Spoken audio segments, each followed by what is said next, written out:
Welcome to today's discussion. I'm Sonia. And I'm Simon. We'll be covering the latest news across various sectors. Let's start with the story about Apple suing OpenAI and two former employees for alleged trade secrets theft. According to the reports, Apple accuses OpenAI of misappropriating its confidential information to benefit their hardware development. That's quite a serious accusation. What specific actions does Apple claim OpenAI took to acquire these trade secrets? The complaint alleges that OpenAI orchestrated a broad effort to systematically acquire Apple's confidential information through former employees, recruiting practices, and supplier relationships. It seems they were trying to accelerate their push into consumer hardware. So it involves not just the former employees, but also potentially some suppliers or partners. How does Apple claim this affected them? Apple feels that OpenAI's actions were aimed at hijacking their secret designs and technology to develop consumer hardware products, which directly competes with Apple's own products. This lawsuit indicates a significant escalation in the tension between the two companies. Have there been any previous public disputes or tensions reported between Apple and OpenAI? The reporting suggests there have been simmering tensions, but this lawsuit marks a dramatic escalation. It appears that integrating ChatGPT into Apple's ecosystem might have intensified the rivalry. That's interesting. So the integration of ChatGPT might have been a trigger.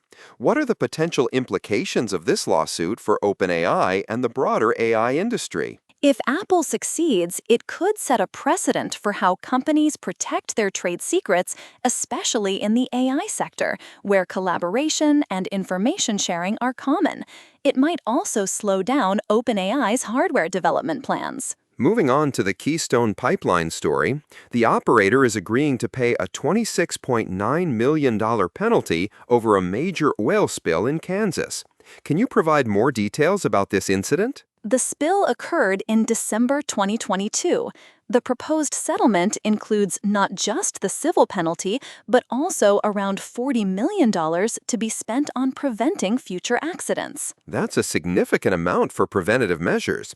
What exactly does the reporting say about the cause of the spill and the measures being taken to prevent future incidents? The articles don't go into the specific cause, but they mention that the settlement is part of a broader effort to enhance safety and prevent similar incidents.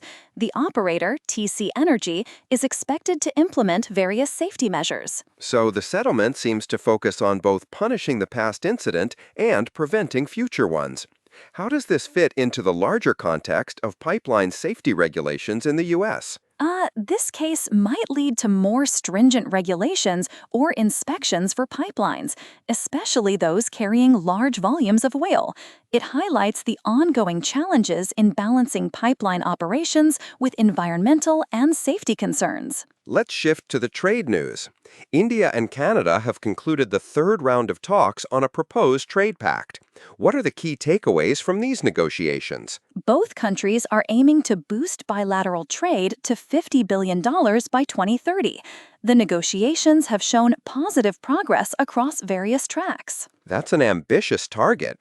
Are there any specific areas where they've made significant progress or faced challenges? The reports indicate progress across the board, but specific details about which sectors or areas aren't clear yet. The goal is to conclude the negotiations by 2026. So there's still some time to iron out the details. How does this trade pact fit into the broader trade strategies of both India and Canada? For both countries, this agreement represents a chance to diversify their trade relationships and strengthen economic ties. It's part of a larger push for more comprehensive trade agreements. On the business front, there's been a significant jump in the market capitalization of 4 of India's top 10 most valued firms.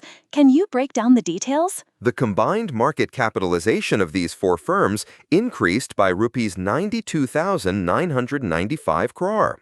HDFC Bank and Bharti Airtel were among the top gainers. That's a substantial gain.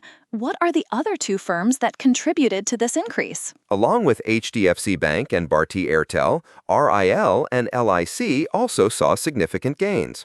On the other hand, some of the other top firms like ICICI Bank and TCS saw a decline in their market valuation. So there was a mixed performance among the top firms. What might have driven the gains for HDFC Bank and Bharti Airtel? The reporting suggests that positive market sentiment and perhaps some favorable business developments or announcements might have contributed to their gains. Lastly, let's touch on the Business Today segment. It seems to be a roundup of the day's market news. Can you provide more context about what this entails? Business Today is a program that airs on BBC News, summarizing the key market news and developments. The exact details of the latest episode aren't available in the reports. So it's more of a general news summary. Are there any specific market trends or news items that were highlighted in the recent episodes? The reports don't go into specific details about the content of the latest episode.